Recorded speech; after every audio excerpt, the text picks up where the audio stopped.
Olá, pessoal, tudo bem? Começando o Conexão Legislativa de hoje.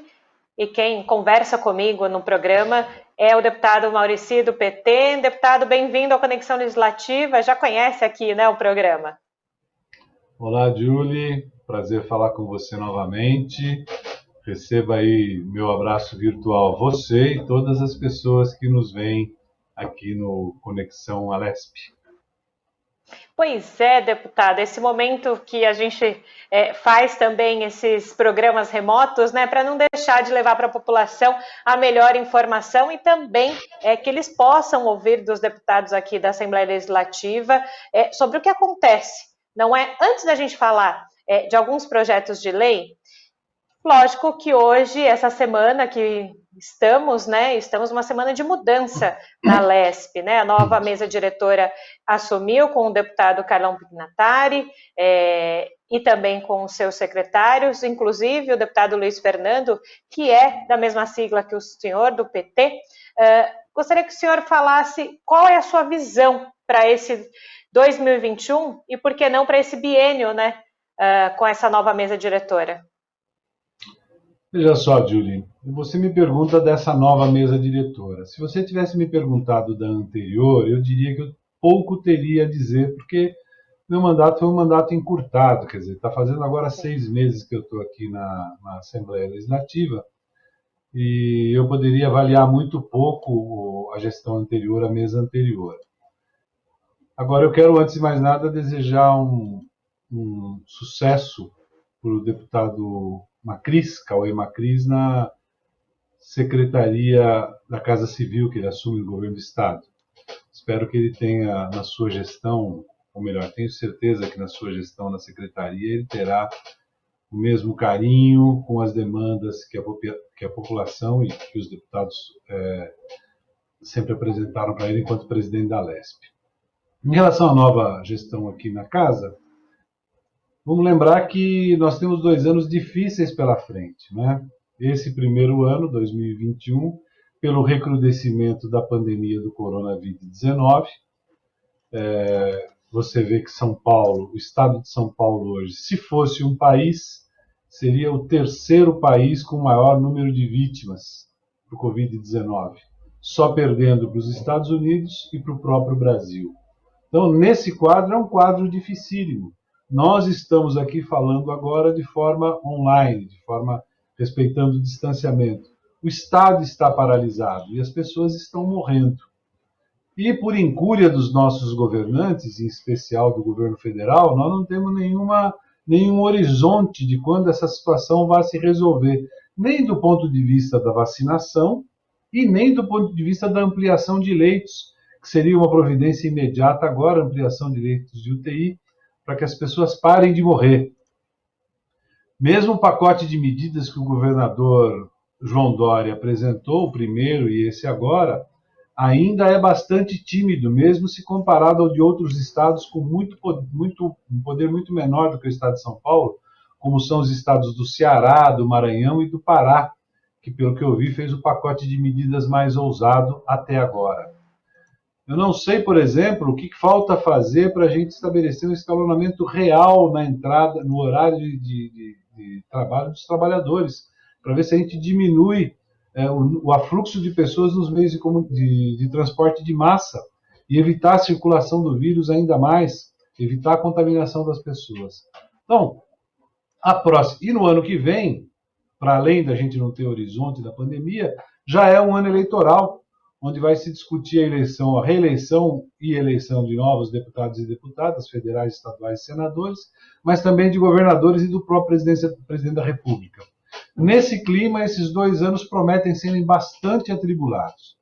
A minha expectativa, Júlia, é que nós, na Assembleia Legislativa, possamos assumir algum protagonismo, possamos sair um pouco na frente, propondo medidas e pressionando o governo do Estado a ser mais ousado no enfrentamento dessa crise, da crise sanitária, da crise social, da crise econômica em que nós estamos mergulhados.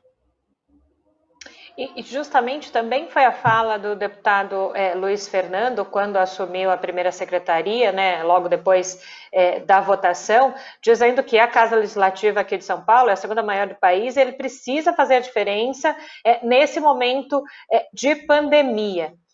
Nós sabemos, independente ali do viés político, se pensar na população, né, é mais um ano que efetivamente, claro, cada um dizendo sobre as suas prioridades dentro daquilo que imaginam, né? Mas, novamente, a população fica muito em voga, né? Fica muito no ponto central de todas essas discussões, porque lá na frente, se Deus quiser, essa pandemia passa, mas todos os impactos vão continuar para a sociedade, né? E que me parecem muitos, ainda maiores do que nós imaginávamos o ano passado. Sem dúvida, então. Tem o problema do desemprego, que já era um problema antes da pandemia e que aumentou ainda mais agora. Tem o problema em especial dos pequenos empreendedores que, por falta de consumo, por falta de crédito, estão com muita dificuldade de manter os seus negócios. O pacote de medidas do governador João Dória dá conta de uma parte disso, mas não dá conta da maioria dos setores da economia. E nós precisamos atendê-los. Não se trata só de atender o cidadão, a cidadã, que está impedido de exercer atividade econômica, mas também de permitir que a economia continue girando, que as pessoas continuem com o seu negócio em pé, para que quando a gente sair dessa pandemia, sair da crise sanitária, a gente possa também sair da crise social e da crise econômica. As pessoas estão morrendo, muitas pessoas estão nas ruas, muitas pessoas estão com enormes dificuldades. E nós precisamos ser mais ousados na solução disso. E acho que essa casa tem um papel não só de propor medidas, porque propor não só de elaborar e de formular, mas também de propor medidas. Porque essa é uma maneira de pressionar as autoridades, o Poder Executivo, a ser mais ousado e apresentar soluções mais efetivas para o problema que nós estamos passando, Júlia. E justamente quando a gente fala da mesa diretora, para quem está em casa e não é tão próximo, né, dessas falas aqui do parlamento, né, a mesa diretora é o presidente, o primeiro secretário e o segundo secretário. E são 3 pessoas de partidos diferentes. O presidente Carlão Pignatari, do PSDB, o primeiro secretário, como eu falei, Luiz Fernando, do PT, e o segundo secretário, Rogério Nogueira, dos Democratas, né? Enfim, cada um com seu viés político, mas que tem que conduzir a casa da melhor maneira possível. Ter o Partido dos Trabalhadores também nessa mesa diretora, o deputado Luiz Fernando já foi primeiro secretário no primeiro biênio, até o deputado Cauê Macris, o ano passado, nos 2 últimos biênios, o deputado Enio Tato também é do PT, se manter na mesa diretora, enquanto partido, enquanto bancada, isso faz a diferença também, não faz, deputado? Veja só, Julia, essa é uma questão interessante. Eu quero agradecer a sua pergunta, porque me permite tocar num tema que as pessoas confundem muito. No meu partido, há essa confusão.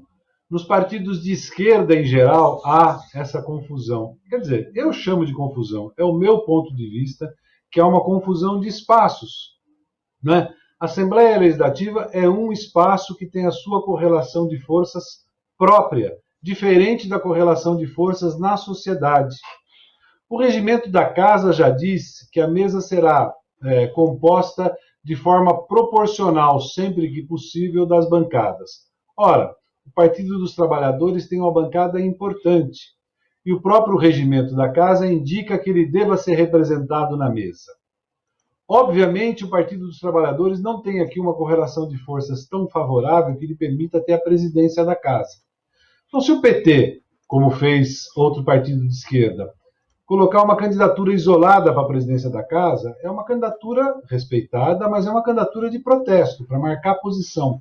Porque possibilidade de eleição é nenhuma. A eleição só pode se dar efetivamente num grande acordo, como diz o regimento, entre as principais bancadas e também as demais, para que a composição seja mesmo representativa. Agora, isso não significa apoio ao PSDB ou apoio ao governador João Dória. Pelo contrário, significa se posicionar numa trincheira melhor para elaborar a luta que realmente importa, que é a luta contra a maneira como é dirigido o governo do Estado hoje, dirigido pelo PSDB. Então, nós temos que nos qualificar e acumular força para fazer esse combate que efetivamente é o que nos trouxe até aqui a Assembleia. Quem votou nos deputados e deputadas do PT, nos deputados e deputadas de oposição, votou neles para que eles façam oposição. E oposição pelo viés que entende correto o seu eleitorado. Boa parte do PSL, por exemplo, também está aqui na casa e faz oposição ao governo João Dória, ao governo do PSDB. Agora, faz oposição por motivos que não são os mesmos motivos nossos.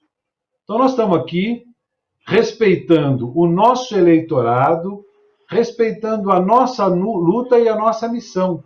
É por esse respeito que nós temos que assumir as melhores trincheiras e as melhores posições para fazer o combate que nos é dado fazer. Não se trata de uma disputa de cargo meramente pelos cargos, percebe? Mas sim por ter uma posição melhor na disputa geral na sociedade que nós fazemos.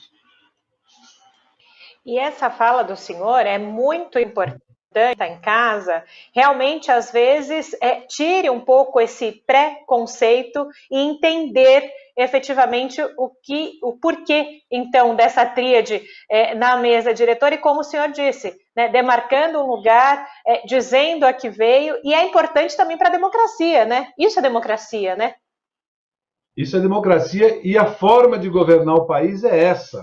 É a que nós encontramos. Eu, particularmente, entendo que seja a melhor. Há companheiros e companheiras na sociedade que entendem que não. Isso é um outro ponto de vista. Eu quero dizer a você, Júlio, que eu já tive uma experiência anterior no parlamento. Foi uma experiência pequena, porque a maior parte do tempo eu trabalhei no executivo. Trabalhei ou no governo, como prefeito, secretário de comunicação, secretário de governo, ou como presidente e dirigente de empresas públicas. Agora, a experiência anterior que eu tive no parlamento, eu era o único vereador do meu partido em 17. Eu nunca fiz parte da mesa da Câmara.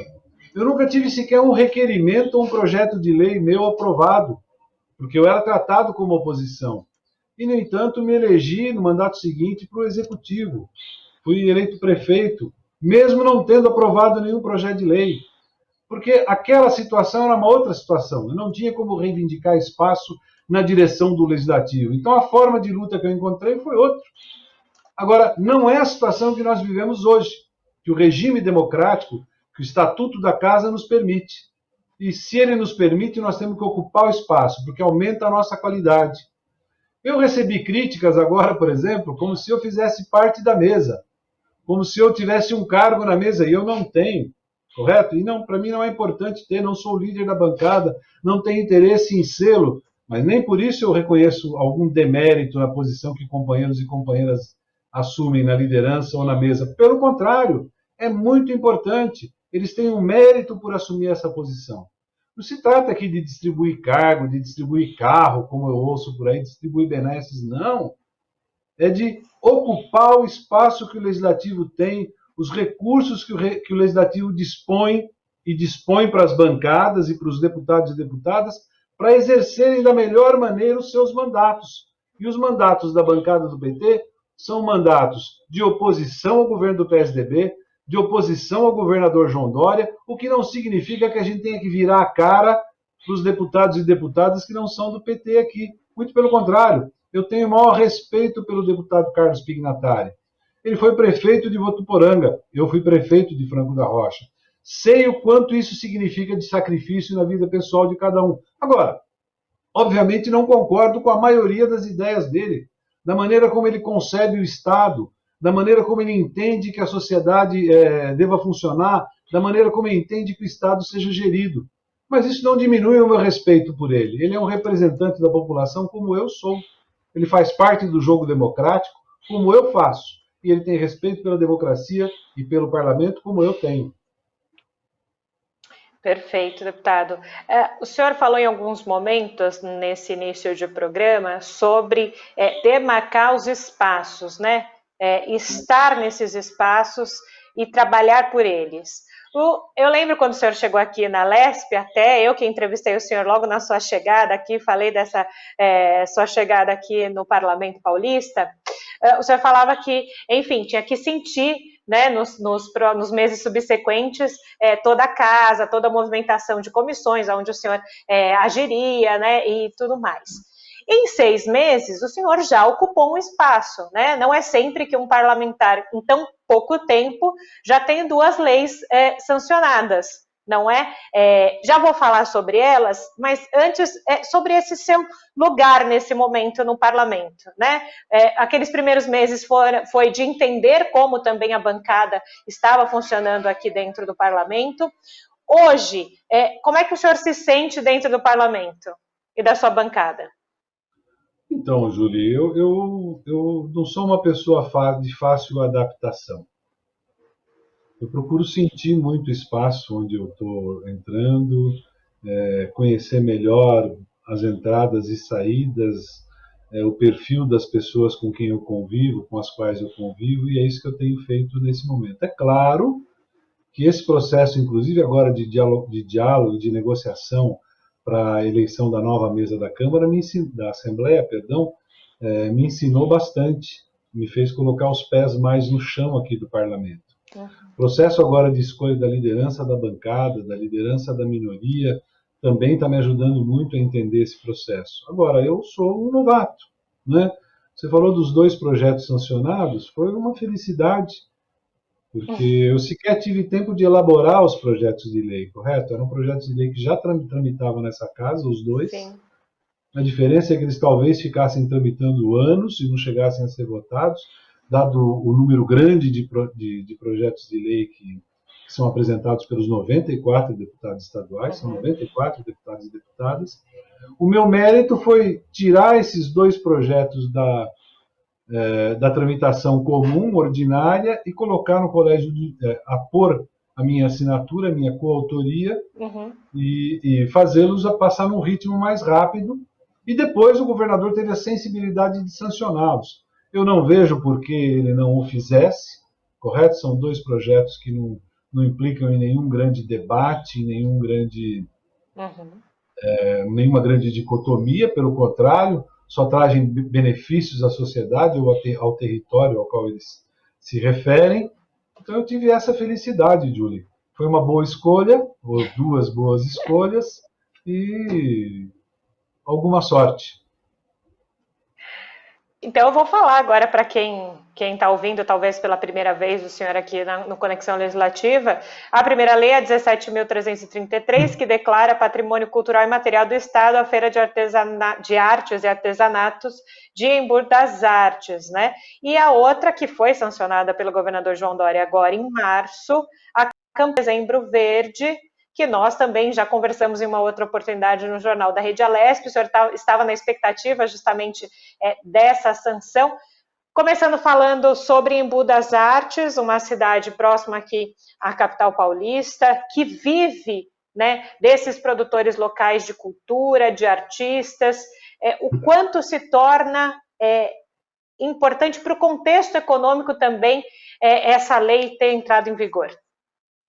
Então, vamos falar dessa questão do Embu das Artes. Em primeiro lugar, Julie, eu sou um deputado que a vida toda trabalhei na região metropolitana de São Paulo. A minha grande preocupação, dentre tantas, a maior talvez seja a região metropolitana. Por quê? Porque é um território diferente do resto do estado. É claro que o estado tem outras regiões metropolitanas e elas também me preocupam. Me preocupam em que medida? Regiões metropolitanas, Júlio, são em geral regiões já conurbadas, ou seja, os limites dos territórios dos municípios significam muito pouco. A maioria dos problemas que esses municípios ou que essas regiões sofrem são problemas que não se resolvem no âmbito municipal. Vou te dar um exemplo. O problema da mobilidade urbana ultrapassa as divisas dos municípios. O problema dos recursos hídricos, dos rios, das enchentes, ultrapassa os limites municipais. O problema dos resíduos sólidos, o problema do abastecimento de água, são todos problemas que ganham contornos metropolitanos e que precisam, na minha visão, de uma outra instância, de um outro mecanismo de governança que não é o do município, que é insuficiente, e que não é o do Estado, que é muito distante. Mas enquanto não existe esse mecanismo, nós precisamos buscar arranjos que possam resolver essas questões. Muito bem. Embu das Artes é um município importante dos 39 que compõem a região metropolitana do estado de São Paulo. É um município que fez 62 anos agora e que tem uma feira de artesanato e artes que tem 52 anos. Ou seja, a história dessa feira está ligada de forma indelével a toda a história daquele município. Essa é uma feira que reúne cerca de 700 expositores, que traz visitantes de todo o estado e de fora do país. É um dos pontos turísticos importantes do estado de São Paulo, para quem vem de fora do estado ou de fora do país, mas é muito importante para os mais de 20 milhões de pessoas que vivem na região metropolitana. Mais do que isso, transformar aquela feira de artes e artesanato em patrimônio imaterial cultural do Estado, mas também do povo paulista, é um estímulo à produção econômica do que alguns chamam de economia criativa, que pode ser uma excelente saída para o desenvolvimento econômico do Estado de São Paulo, para além dos serviços, para além da tecnologia, a produção cultural e artística, que já é muito significativa no Brasil, principalmente no Estado de São Paulo, pode ser uma grande saída, por exemplo, para essa crise que nós estamos vivendo. Então, esse projeto de lei vem, de um lado, estimular os artistas, de um lado, estimular o artesanato, de outro lado, reconhecer a importância daquele evento e da cidade, do município de Embu das Artes, no contexto da região metropolitana. E, por fim, procura também apontar caminhos para a economia no âmbito nacional. Foi um projeto que eu tenho o prazer de assinar junto com a deputada Alessi Brandão, do PCdoB. Eu já disse, em tom de brincadeira, que eu gostaria muito de ser parceiro num samba com ela. Mas como não tenho talento para isso, eu fui coautor desse projeto, que já estava na casa tramitando e que eu retirei do rito normal, coloquei num rito mais direto, mais rápido, e felizmente foi aprovado pela casa, que mostrou toda a sua sensibilidade, e sancionado pelo governador João Dória. Perfeito. E nesse momento, né, você falou sobre a questão econômica, também ali da cidade ou da região, nesse momento fica ainda mais latente essa questão econômica e que ajude, então, a lei mais para frente melhorar essa questão também por lá. A outra lei também com coautoria, né, juntamente com o deputado Alex de Madureira do PSD, o Dezembro Verde, né, que é dedicada à campanha de combate aos maltratos e abandono de animais e promoção de adoção e posse responsável. O que a gente viu nessa pandemia de gente largando cachorrinho, gatos e afins pelo meio do caminho, né? Então, nós não podemos culpar as pessoas, porque as pessoas estão vivendo um momento muito difícil. Quem entre nós, Júlia, não tem pelo menos um parente, pelo menos uma pessoa próxima que foi vítima fatal? Não estou dizendo que foi contaminada, não. Estou dizendo que morreu. E que morreu uma morte miserável, que é uma morte por asfixia, não é? Nessa pandemia. Então, as pessoas estão com medo, as pessoas estão assustadas. E aí, no medo, no susto, acabam cometendo desatinos. Um desses desatinos, para além de frequentar aglomerações voluntariamente, né, mas um dos desatinos é abandonar animais. Por que é o mês de dezembro, Júlio? Porque, tradicionalmente, dezembro é o mês onde a incidência de abandono de animais é maior. Procura-se acreditar isso, o mês de dezembro, ao fato de serem mês de férias. E aí, nas férias, as pessoas que não têm com quem deixar o seu animal adotam a solução mais simples para elas, né? Que é abandonar o animal nas ruas das cidades. Então, é dezembro por conta disso. Isso não é uma questão pequena. Há indicadores de que no Brasil existam 30 milhões de animais abandonados. E são poucas as ONGs ou as pessoas, os chamados protetores, que se dedicam a cuidar desses animais. É uma tarefa altaneira, é uma tarefa sagrada, importante, que mobiliza muita gente, mas mesmo mobilizando muita gente, nesse caso, é pouco para o tamanho do problema. Não há políticas públicas ainda suficientes ou adequadas, pelo menos para enfrentar o tamanho desse problema. há centros de zoonose, é verdade, há políticas e campanhas de castração de animais, é verdade, há iniciativas de adoção de animais abandonados, isso é muito importante, mas isso não basta. Fundamental, e aí é o espírito do projeto, que foi como o anterior foi apresentado pelo deputado Alex da Madureira. Mas ficaria tramitando aí se a gente não tivesse a presença de espírito de retirá-lo do trâmite normal, ordinário, e colocar no ritmo mais célere para que ele fosse aprovado. A ideia é que durante o mês de dezembro a gente concentre ações do Estado, e aí Estado, leia-se o governo de Estado, mas também as prefeituras, e da sociedade civil, ONGs, empresas, para concentrar ações de conscientização da população da necessidade de evitar os maus tratos a animais e de evitar o abandono. Quer adotar um animal? Adota um animal que já está aí abandonado. Ao invés de comprar um animal, adota um animal abandonado. Tire esse animal das ruas. É bom para o animal, é bom para o município, é bom para as pessoas. E você vai ter um animal de estimação. Para quem não sabe, maltratar animal é crime. E é crime punido por lei. Mas nós sabemos que a sociedade não está aparelhada para punir a todos os criminosos, inclusive os criminosos por maus tratos animal. Então, o melhor remédio é a mudança de postura do cidadão e da cidadã, é a mudança de postura da sociedade. Por isso, a importância das ações de conscientização, Júlia.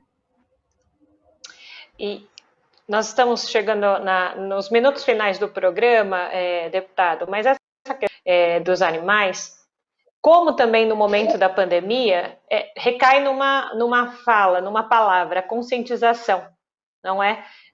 Claro que também daria um outro programa só falar dessa questão de conscientização, mas é o que falta em muitas pessoas da nossa sociedade, infelizmente. É verdade, mas isso é um processo. Isso é um processo cultural. Às vezes a gente avança, às vezes a gente retrocede muito, mas nós temos que entender que é um processo que tem que ser trabalhado todos os dias, todos os momentos, ao acordar, do acordar até o dormir, não é? O Carlos Drummond de Andrade tem um poema chamado Lutador, se eu não me engano, onde ele diz que lutar com palavras é a luta mais vã, e, no entanto, lutamos, mal rompe amanhã. Eu acho que é isso que nós temos que fazer, cada um colocar o seu tijolinho o tempo todo. Não importa que venha uma ventania, uma tempestade e derrube a parede que a gente está construindo. Nós temos que começar de novo. Assim é o processo de conscientização. Assim é o processo de construção da civilização humana. Nós temos que ter consciência do respeito ao ser humano, aos animais, a toda forma de vida. Porque é só com respeito à vida, respeitar o nosso planeta, que de verdade é aquilo que nós habitamos, é aquilo que nos dá a vida. Perfeito. Então, deputado, que nós continuemos no nosso 2021 construindo os nossos tijolos, ajudando as pessoas a construir os deles, não é? E que o senhor tenha um grande ano aqui também no Parlamento Paulista em 2021. Portas sempre abertas aqui na Rede Alesp, tá bom? Muito obrigada. Desejo isso também a você, Julie, a todos os trabalhadores da TV Alesp e a todas as pessoas que nos acompanharam aqui nessa entrevista. Um grande abraço.